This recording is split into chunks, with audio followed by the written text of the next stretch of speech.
Juge 13. Juge 13. C'est pas Matthieu. Juge 13, verset 1er. Les enfants d'Israël firent encore ce qui déplaît à l'Éternel. Et l'Éternel les livra entre les mains des Philistins pendant 40 ans. Il y avait un homme de Choréa, de la famille de Danit, qui s'appelait Manoach. Sa femme était stérile et n'enfantait pas. Et un ange de l'Éternel apparut à la femme et lui dit: voici, tu es stérile et tu n'as point d'enfant. Tu deviendras enceinte et tu enfanteras un fils. Maintenant, prends bien garde. Ne bois ni vin ni liqueur forte et ne mange rien d'impur, car tu vas devenir enceinte et tu enfanteras un fils. Le rasoir ne passera point sous sa tête, parce que cet enfant sera consacré à Dieu dès le ventre de sa mère. Et ça sera lui qui commencera à délivrer Israël des Philistins. Amen. Prions. Seigneur, merci pour la parole. Donne-nous le contexte dans le nom de Jésus-Christ. Amen. Partie introductive. Les trois cris retentissants de Delilah sur Samson.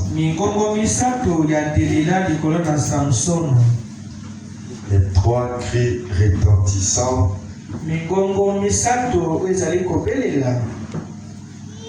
de Delilah vers Samson.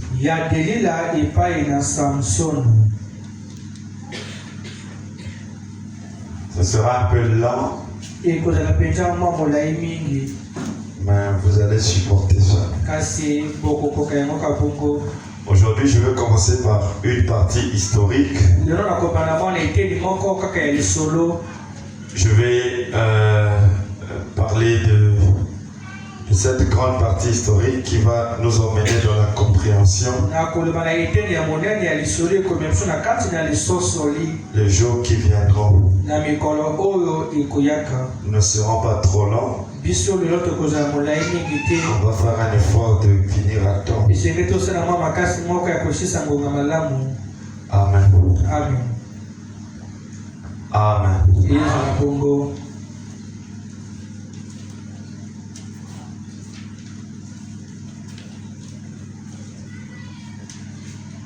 Alors, vous voyez que s'il faut parler de trois cris retentissants de Delilah vers Samson, donc il est question pour nous de voir quelle était la puissance qui était derrière Delilah et qu'est-ce qui était leur terrain d'exploitation. Et nous voyons que ici au début, dans la partie introductive, la Bible nous a dit que les enfants d'Israël firent encore ce qui déplaît à l'Éternel. Et l'Éternel les livra entre les mains des Philistins pendant 40 ans. Donc c'est lui qui les a livrés. C'était l'Éternel lui-même. Il les livra entre les mains des Philistins. Donc là on a les Philistins et on a le Dieu des Hébreux, le Dieu d'Israël d'un côté et les Philistins de l'autre. Alors nous allons donc voir que Israël et le Dieu d'Israël et le Dieu des Philistins n'avaient pas la même nature. Et les Philistins avaient un Dieu. Donc eux, ils adoraient. Ils vénéraient. Et ces dieux étaient appelés Dagon. Dagon était le Dieu des Philistins. Dagon était la divinité philistine.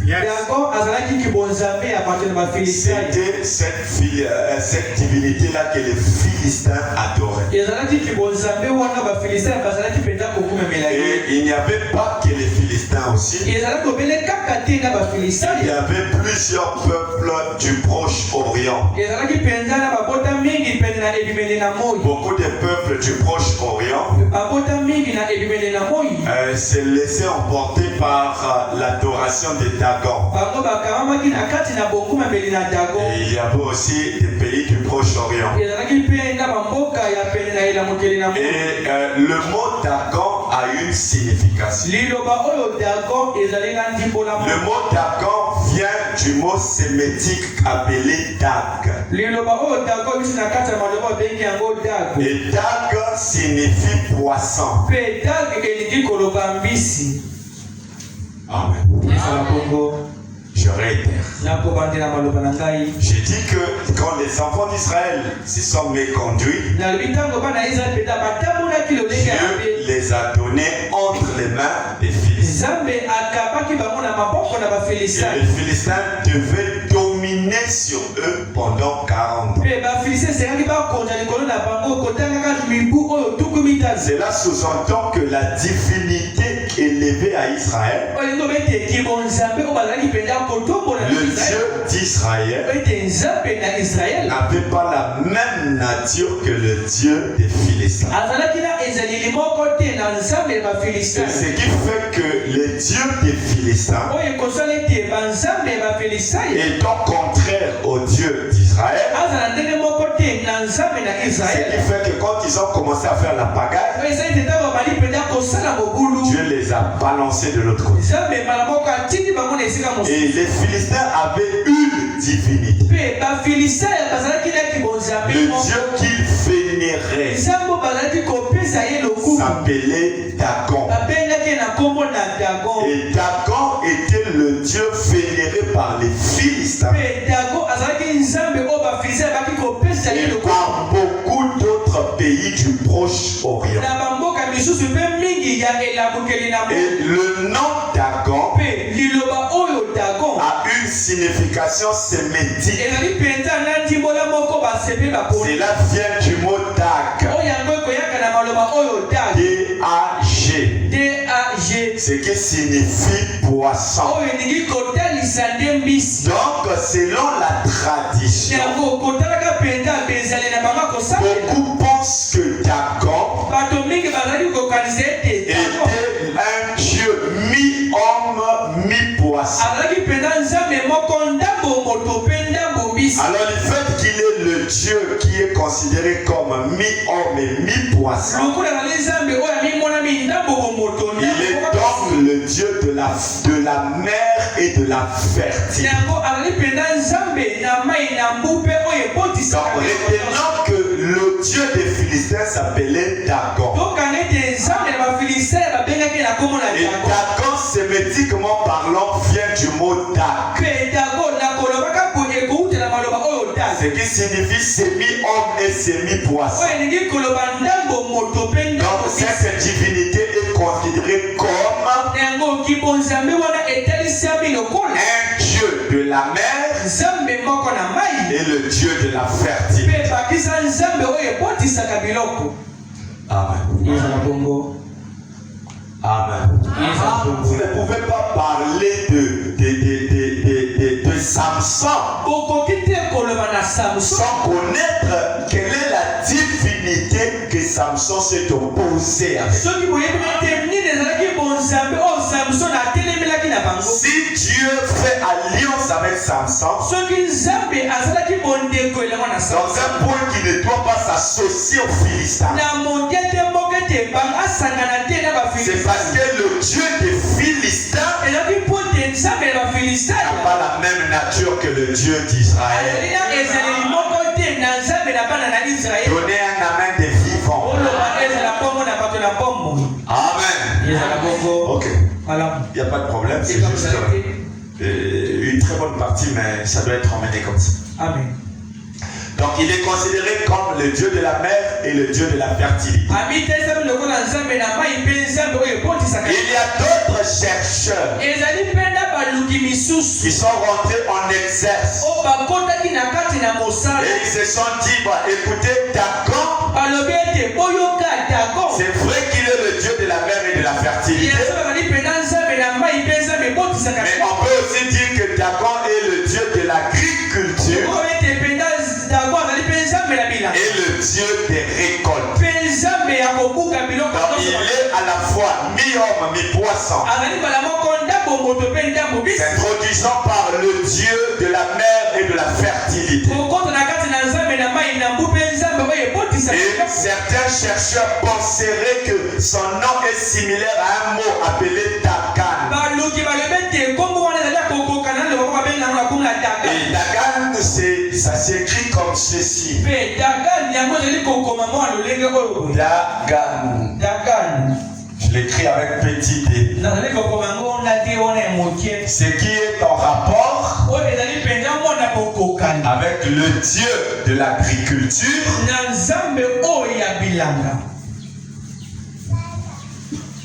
et des récoltes.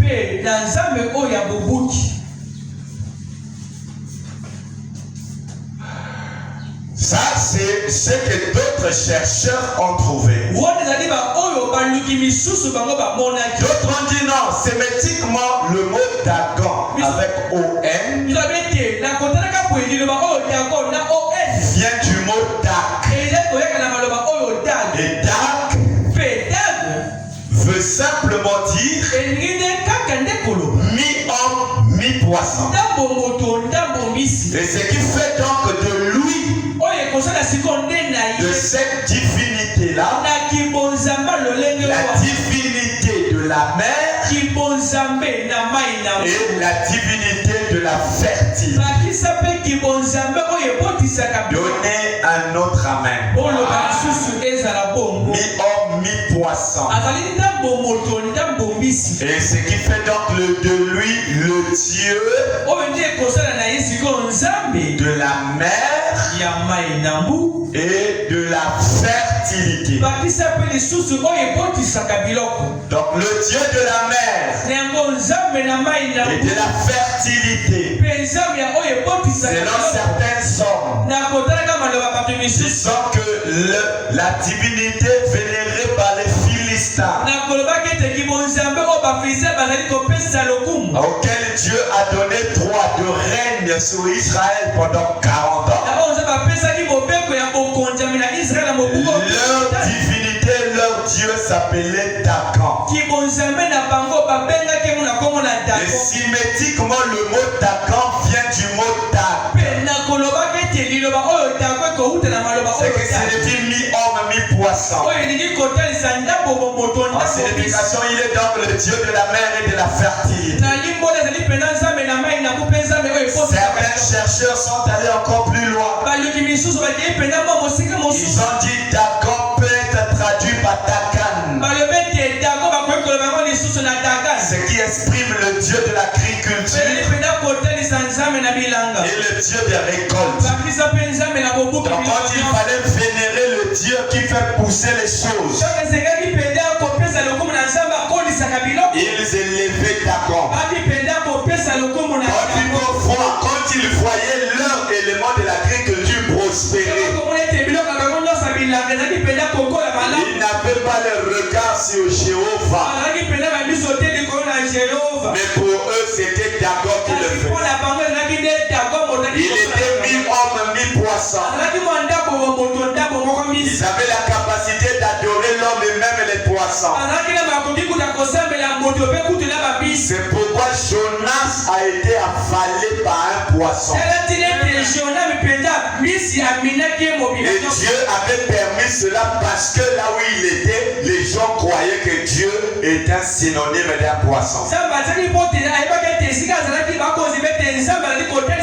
Et donc quand ils ont vu Jonas sortir du poisson,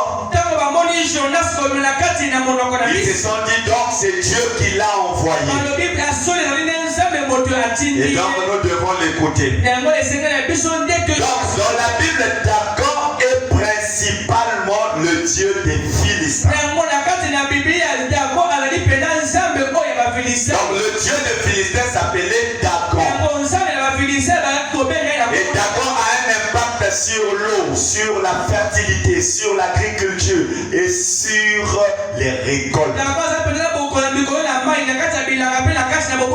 Et il y avait dans la ville des Philistins plusieurs temples dédiés à Dagon. Ce qui fera que les Philistins soient des idolâtres, c'est parce qu'ils avaient un Dieu contraire au Dieu des Hébreux. Et les traces de Dagon apparaissent vers 2500 avant Jésus-Christ. Donc 2500 ans avant Jésus-Christ, c'est là qu'on parlera de Dagon. Est-ce qu'on peut écouter un amen pour savoir que vous êtes là? Okay. Et dans le test des peuples, et dans la religion de certaines personnes, cette adoration occupait de territoire. C'est l'Irak et la Syrie. Et il se présente comme ceci: mi-homme, mi-poisson. Cette manière de faire se propageait dans deux territoires. C'est l'Irak d'un côté et la Syrie de l'autre. Comment cette divinité était mi-poisson et mi-homme? Le haut du corps, c'était celui d'un homme. Et les parties inférieures, c'était celui du poisson. Donc quand il fallait représenter Dagon, on commençait par présenter un homme dans les formes extérieures, dans les parties du haut. Et quand on arrivait vers le bas, on le représentait sous la forme d'un poisson. Donc c'est pourquoi on dit mi-homme, mi-poisson. La partie du haut, il était comme un homme. Et la partie du bas, il était comme un poisson. Et vous regarderez que cette divinité appelée Dagon, son ampleur s'est déployée dans deux territoires. À partir de l'Irak d'un côté de la Syrie, la Bible nous mentionne que dans ce temps-là, il n'y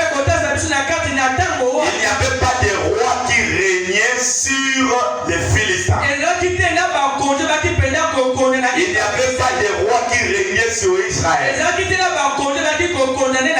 Donc en ce temps-là, il n'y avait pas de roi. À l'époque où Samson a régné,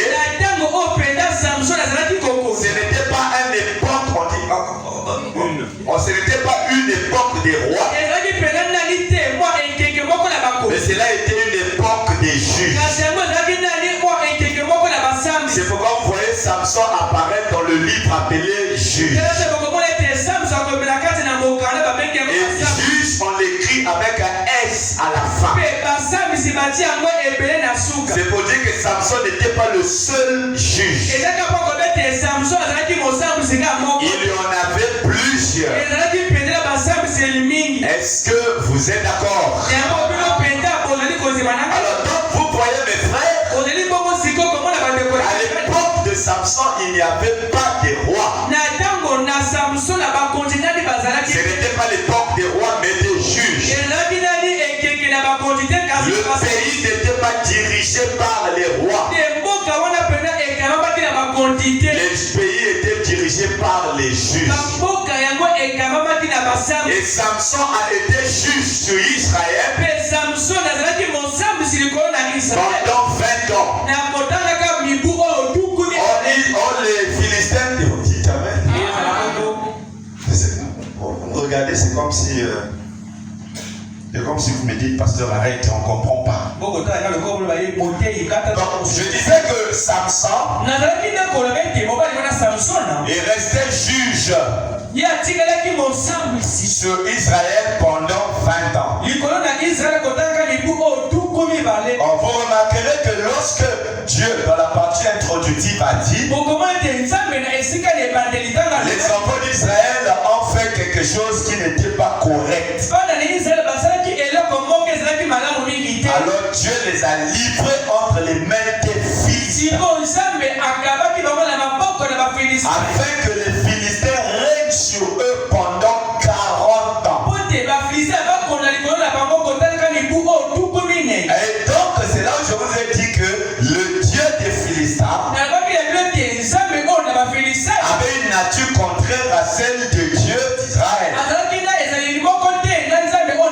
Le Dieu d'Israël, nous le connaissons ainsi que sa nature. Et la divinité vénérée par les Philistins, dont l'ampleur s'étendait entre deux territoires, la Syrie et l'Irak. Cette divinité était appelée Dagon. Et Dagon, selon la signification sémitique, cela vient du mot Dag, ce qui signifie mi-poisson et mi-homme. Les parties supérieures étaient celles d'un homme. Celui d'en bas était celui d'un poisson. Alors les Philistins le vénéraient parce qu'il était homme et poisson. Et ils savent que les poissons demeurent dans la mer. Alors il appela le Dieu de la mer et le Dieu de la fertilité. Et selon d'autres chercheurs qui sont allés dans les profondeurs des recherches, ils ont dit que le mot Dagon a une signification avec Dakan, pour exprimer le Dieu de l'agriculture et le Dieu des récoltes. Il ne voulait pas laisser la place à Jéhovah. Il ne voulait pas que Jéhovah soit vénéré. Quand il voit l'agriculture, il dit c'est Dagon. Quand il voit la profondeur de mer, il dit c'est Dagon. Alors leur divinité était contraire à celle de Jéhovah. Et en ce temps-là, Israël n'était pas gouverné par des rois. Parce qu'Israël était gouverné par des juges. Et Samson a régné sur Israël pendant 20 ans. Il a régné en tant que juge pendant 20 ans. Ça, c'est ce que j'ai déjà dit. Mais je le répète pour que ça reste en vous. Donnez bravo au Seigneur. Donnez bravo au Seigneur. Alors écoutez, il dit les Philistins étaient dirigés par 5 princes. Les Philistins étaient dirigés par combien de princes? Amen. Au lieu d'un roi, les Philistins étaient gouvernés par 5 dirigeants. Et ces dirigeants étaient appelés des princes. Et ils gouvernaient sur une file de la Pentagone. Ils gouvernaient sur une file appelée la Pentapole.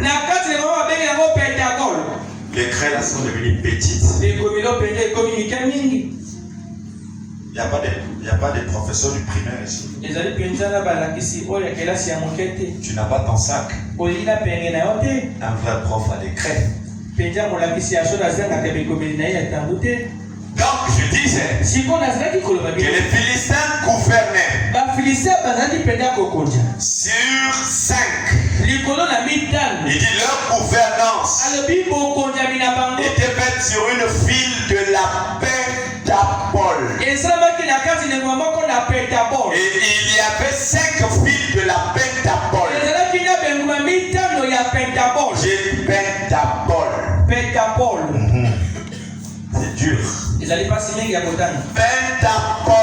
Pentapole, qui était une gouvernance sur 5 files. Les Philistins, leur force était placée sur la pentapole, qui est la gouvernance sur 5 files. Voici les 5 files dirigées par les 5 princes. Parce que j'ai bien dit que les Philistins étaient dirigés par 5 princes. Et les 5 princes opéraient dans un lieu appelé la pentapole, qui est l'agglomération des 5 files. La première, c'est celle qu'on appelle par Gaza. Quand vous entendez Samson a soulevé les portails de Gaza, Gaza était l'une des villes de la pentapole qui était gouvernée par les Philistins. Il y a Gaza, il y a Askelon. Ça s'écrit A S H K. Oh, vous n'écrivez pas. Oh. Vous voulez pas écrire? Je recommence. Prenez note. On est d'accord? C'est bon? Oh, dites amen. Vous allez dire, pasteur, ça c'est quoi?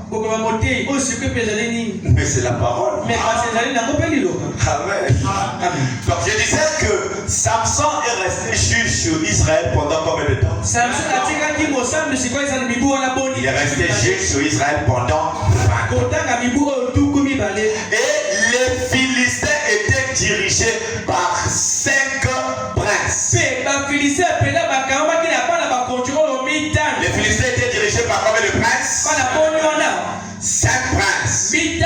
Au lieu d'un roi, les Philistins étaient gouvernés par 5 dirigeants.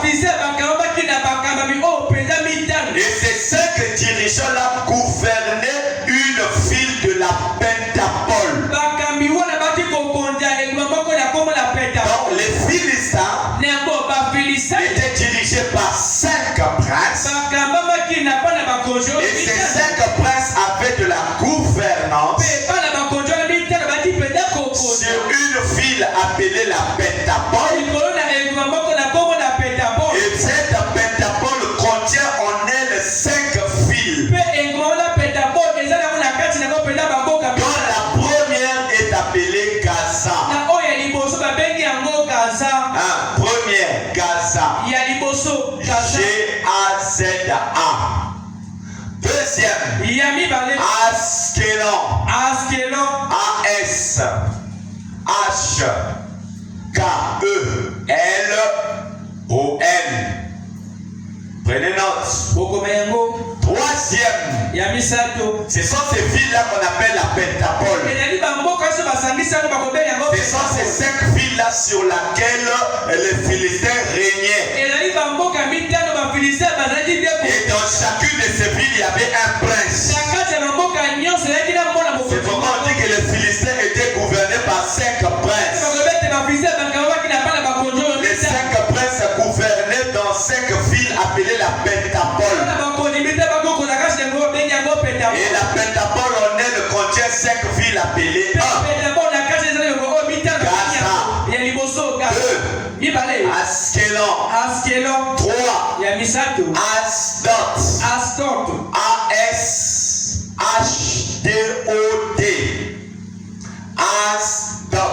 Asdod. Écrivez. Je vais vérifier. Celui qui n'a pas sa note, je vais commencer à vous chasser. Quand vous venez à l'école, je dis l'école. Quand vous venez à l'église, vous n'avez pas de note. Maintenant, vous allez enseigner quoi à vos enfants? Déjà, vous, les leçons, vous ne retenez pas à l'école. Les prédications, ça sera compliqué. Gaza. Première file. Askelon. Deuxième file. Asdod. Troisième file. Écran. Quatrième file. Gad. Ça s'écrit G-A-T-H. Amen. G-A-T-H.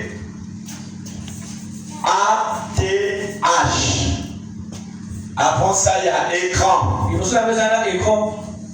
sais pas si c'est comme ça. Jordan, c'est comme ça qu'on prononce, non? Voilà. Ça, c'est R, hein? Ok.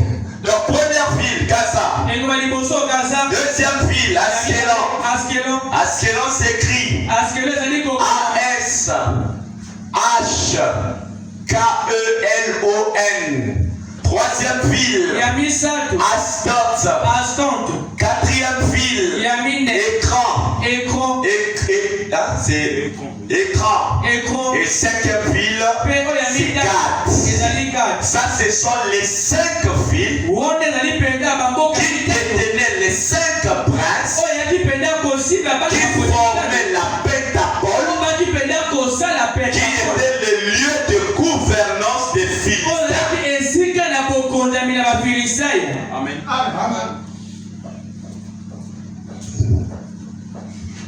Donnez bravo au Seigneur.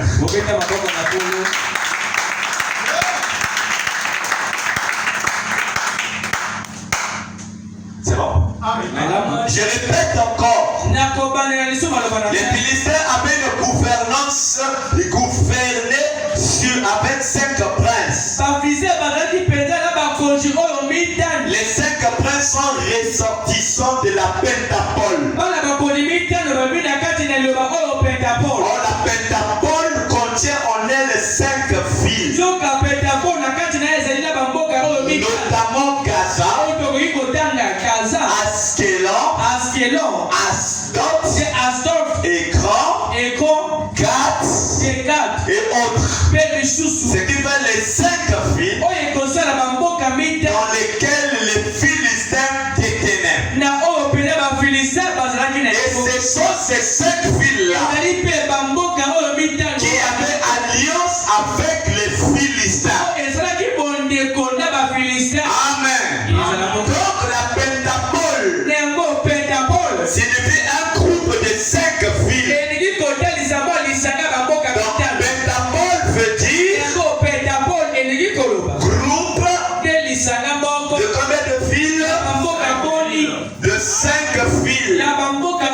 C'est le Dieu des Hébreux qui dominait sur ces 5 villes. C'était Dagon qui gouvernait sur ces 5 villes. Et dans chacune de ces villes, il y avait un prince. Donc les Philistins étaient gouvernés par 5 princes qui ressortaient de la Pentapole. C'est qui était l'alliance des Philistins avec ces villes. Et il était interdit aux enfants d'Israël de s'associer à l'une de ces femmes de ces villes. Parce que leur Dieu est différent du Dieu des Hébreux. Vous allez aimer la parole donnée, bravo. On a dit on est dans l'histoire. Parce que j'aimerais quand je vais parler de Samson que ça soit clair. Je vais vous montrer pourquoi l'onction il a eu ça où? Qui était Samson dans le Nouveau Testament et aujourd'hui?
Chacune de ces villes avait un prince.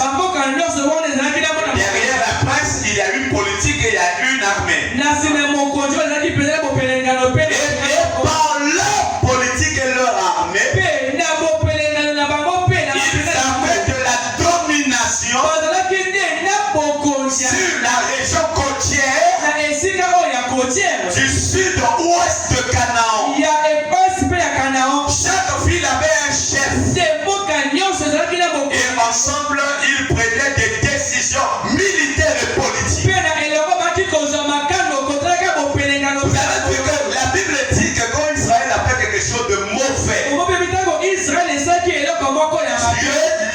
a livrés entre les mains des Philistins. Parce que les Philistins avaient une organisation. Derrière, je vous ai dit que leur dominance était dans deux territoires, à savoir la Syrie et l'Irak. Amen. Ok. Et dans cette domination, qui est le fruit de la Pentapole, nous voyons alors chaque prince avec son armée et avec une certaine politique. Mais eux tous forment un. Quand il faut prendre des décisions, ils se réunissent. Parce qu'ils savent que séparés on est faible. Mais ensemble on est fort. Qu'est-ce qui les a menés à s'unir? Chacun d'eux avait son armée, c'est vrai. Et ils avaient une politique pour garder leur armée. Mais ce qui leur faisait commun, qui peut trouver qui lève le doigt? Ce qui faisait que toutes les villes, les 5 villes de la Pentapole soient communes, ce n'était pas l'armée. Parce que chaque prince avait son... Et il avait sa police. La politique, c'est l'art de gérer. Donc chaque prince avait son idéologie. De la manière qu'il doit gérer son armée. Mais ce qui les unissait, c'était d'accord. C'est vrai que nos armées peuvent être différentes. Les couleurs de nos charrues peuvent être différentes. Mais nous avons une seule divinité. Et ça, c'est le problème de la Odyssée. Attendez, je prends la brochure. Come on. Donnez bravo au Seigneur. Ça, c'est le problème de la Odyssée. Abraham dit ceci. Bon, je risque de m'envoler avec ça. Bon, on va aller comme ça. Écoutez ce que votre prophète dit. Sur l'introduction sur l'âge de la Odyssée. Madame dit ceci. Regardez bien ce que votre prophète fait. Vous allez trouver qu'il y a quelque chose de similaire là-dedans. Il y a quelque chose de similaire là-dedans. Mais ça là, les aigles, il n'y a que les aigles qui peuvent le voir. On a dit le nom de la Odyssée, qui signifie les droits du peuple, était un nom courant qui portait plusieurs filles en l'honneur des femmes de sang royal ainsi nommé. Cette ville était politiquement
seul Dieu. C'est ce qui était le chef et le père de Dieu. C'est si nous allons sur le principe religieux de notre 21e heure. Dieu père de nous tous. Vous les écoutez, dites tous, nous avons un seul Dieu.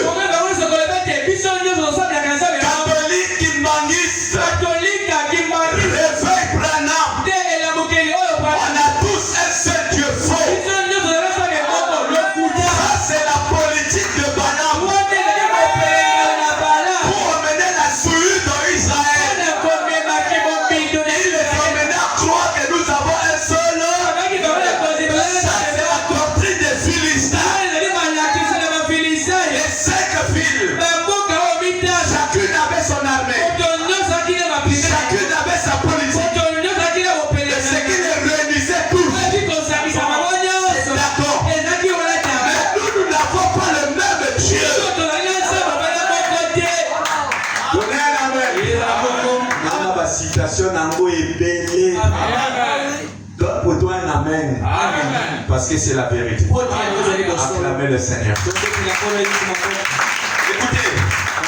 Écoutez frère. Frère Branham dit, nous n'avons pas le même Dieu. On peut avoir le même message, mais nous n'avons pas le même Dieu. On peut réciter tous frères, mais les résultats ne sont pas. Le problème c'est pas de réciter frère. Le problème c'est d'avoir le même résultat. Amen. Il est emmené à Val-Péor afin d'emmener Israël avec les Moabites. Parce que Balaam il savait et il n'avait pas pu maudire ce peuple. Parce que le peuple était béni de Dieu. Et il fallait emmener la malédiction dans le corps. Amen. C'est là où Branham insiste. Je vais vous prêcher sur ça. On n'a pas le même Dieu. Même là où nous sommes assis là, on n'a pas le même Dieu.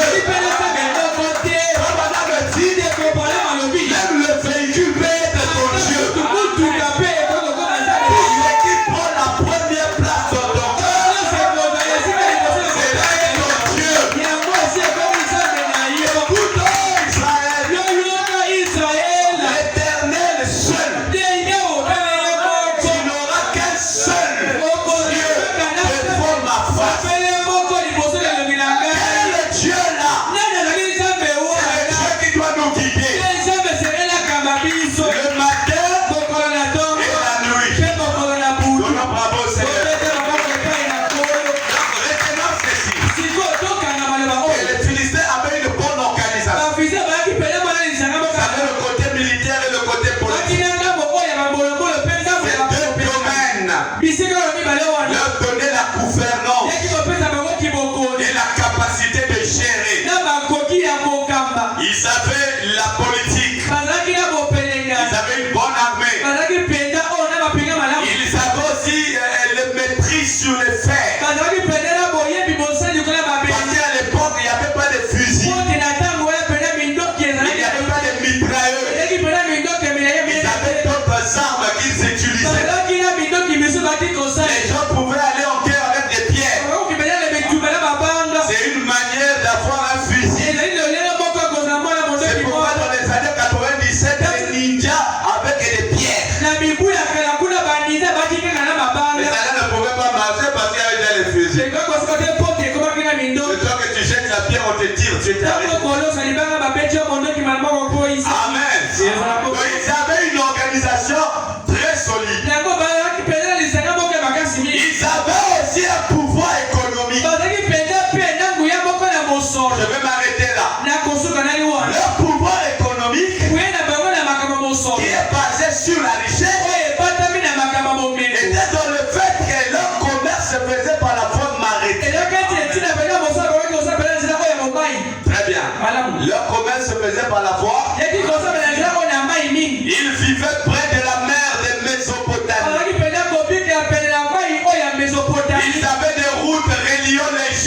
Mésopotamie. Cela leur permettait l'élévation de l'agriculture et de la fertilité. Leur agriculture devenait fertile. Parce qu'ils avaient le contrôle sous la foi de la terre et la foi maritime. Parce que pour eux, Jacob était le Dieu de la terre et le Dieu des eaux. Et chaque ville dans les 5 possédait un temple. Là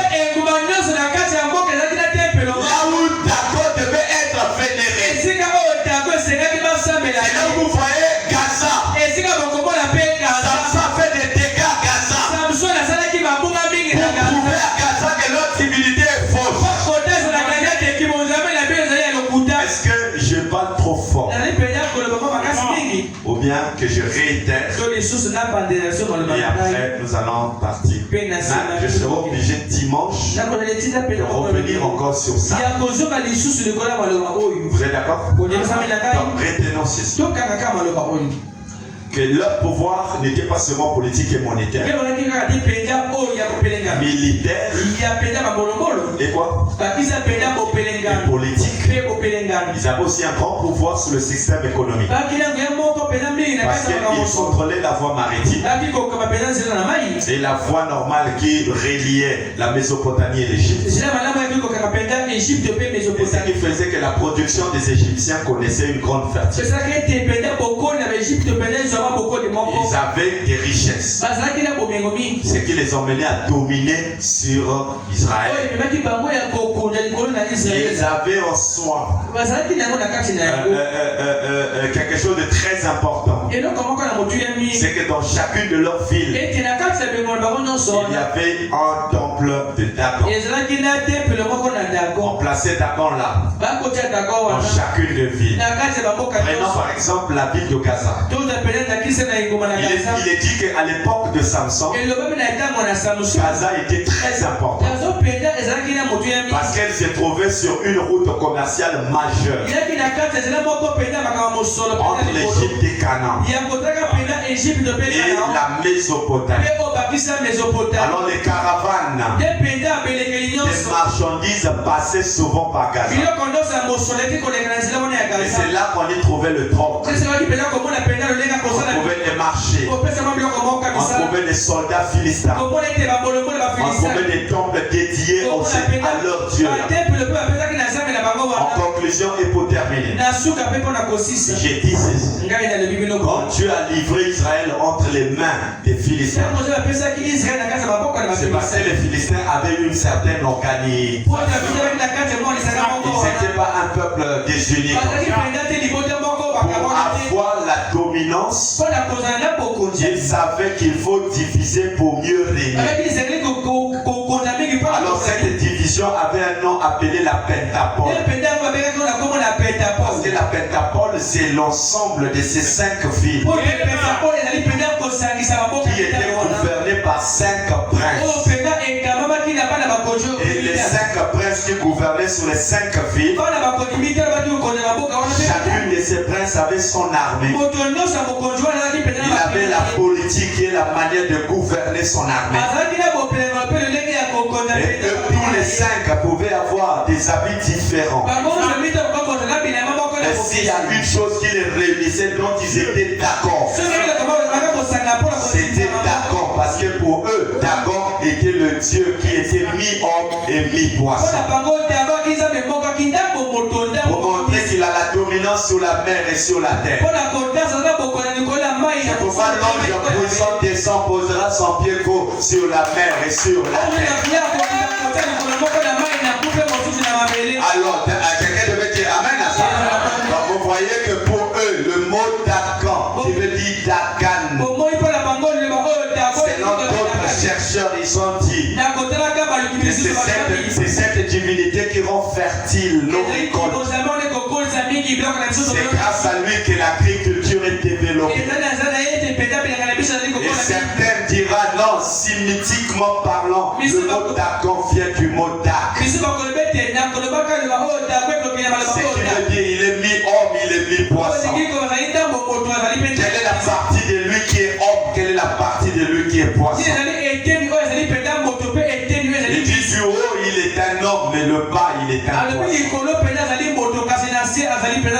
Est-ce que vous êtes d'accord avec moi? Et donc vous voyez que Samson devait rester juge dans ses villes pendant 20 ans. Et la Pétapole, c'est l'alliance établie par les Philistins pour la gouvernance sur un peuple. S'ils devaient gouverner sur Israël, c'est parce qu'ils avaient quelque chose de supérieur.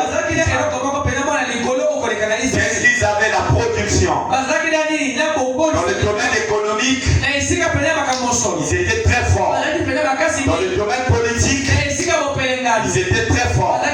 Et cette grande force les a donné la domination. Ils dominaient sur Israël. Et il a dit encore que vous regarderez parmi les villes. Prenons par exemple la ville de Gaza. C'était une ville commercialement très importante. Parce que le carnaval des marchandises passait toujours par Gaza. Alors il fallait l'armée philistine pour sécuriser ça. Mais comme s'ils doivent adorer, alors il fallait installer des temples pour pouvoir adorer leur divinité. Et ça, c'est l'idée que vous devez avoir sur la domination de Samson sur les Philistins. Je ne peux pas venir vous parler directement des 3 crimes sans vous donner la partie historique de ça. Afin que quand nous rentrerons sur la chose même, que votre cliché soit beaucoup développé. Que le Seigneur vous bénisse. Que le Seigneur vous bénisse. Que le Seigneur vous bénisse. Excusez ma manière de faire. Mais c'est comme ça que le Seigneur veut que vous l'ayez. Et avant que vous vous levez, il y a des événements qui lient Samson. 2 événements importants dans la vie de Samson. Notez. Ce sont 2 événements dans la vie de Samson qui se sont déroulés à Gaza. Le premier, Samson emporte les portes de la ville. Les Philistins ont voulu le piéger. Ça y est dans la Bible. Ils ont voulu le piéger dans la ville.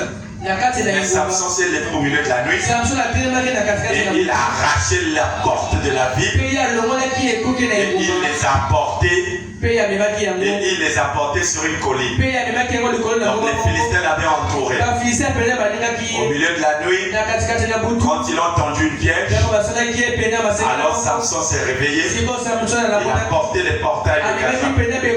Il a couru avec cela sur une colline. Ça a une signification. Nous allons parler. Le deuxième élément, c'était après que Delilah ait relevé le secret de sa force. Samson fut capturé et amené à Gaza. Donc là où on avait capturé Samson, on l'avait troué les yeux. On l'a emmené à Gaza. Pourquoi? Parce que Gaza était un grand centre de production commerciale. Donc beaucoup d'argent traînait par là. Amen. Et le troisième, c'est que les Philistins l'ont humilié dans le temple de Dagon. Alors il a poussé les colonnes des temples. C'est là que les gens, il a tué plus qu'il en avait tué de son père. 3 événements qui lient Samson à Gaza. La ville forte et commerciale. La première, c'est les portes de Gaza. Soulevées et emmené vers la colline. Le deuxième point, il a été arrêté. Après que le secret a été connu, il est emmené à Gaza, là où il y avait le temple. Et c'est là que Samson a été humilié devant les gens. Humilié devant les gens. Et il a pris les 2 piliers du temple. Et il a tué tout le monde. Tout ça là, nous aurons le temps de le lire dans la Bible. Devant nous.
remercie pour ces choses.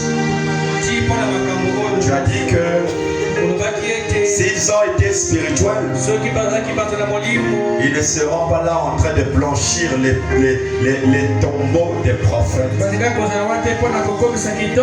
Il dit car c'est vous qui les avez mis là-dedans. Ils ont proclamé la vérité et devant vous ils sont devenus des ennemis. Seigneur, l'histoire nous aide à comprendre comment ta gouvernance s'est-elle propagée dans l'humanité. Laisse que cette partie de l'histoire qui a été racontée soit un soubassement dans lequel les trois cris de Dalila retentiront. Afin que ceci produise des croyants, des vrais croyants. Bénis ces instants au Seigneur et laisse que dimanche que nous allons encore plus loin dans la vision et dans la parole. Sois béni pour tout, Seigneur. Dans le nom de Jésus, nous avons prié de mon Dieu. Amen.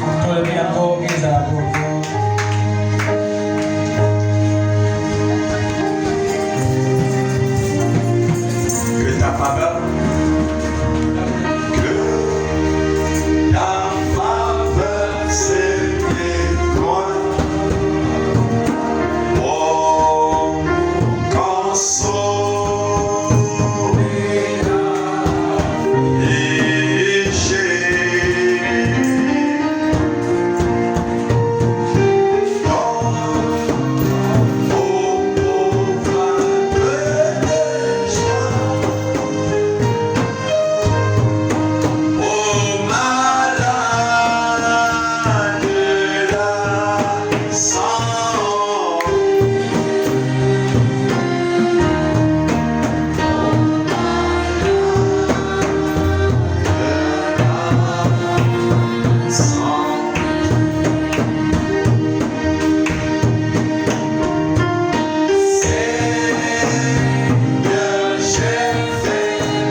l'administrateur Jordas, notre frère,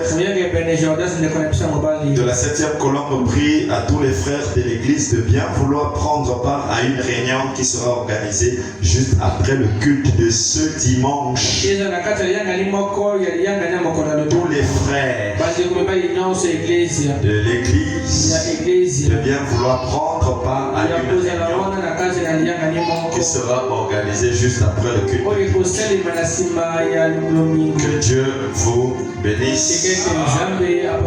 Allez dans sa paix. Révisez vos notes.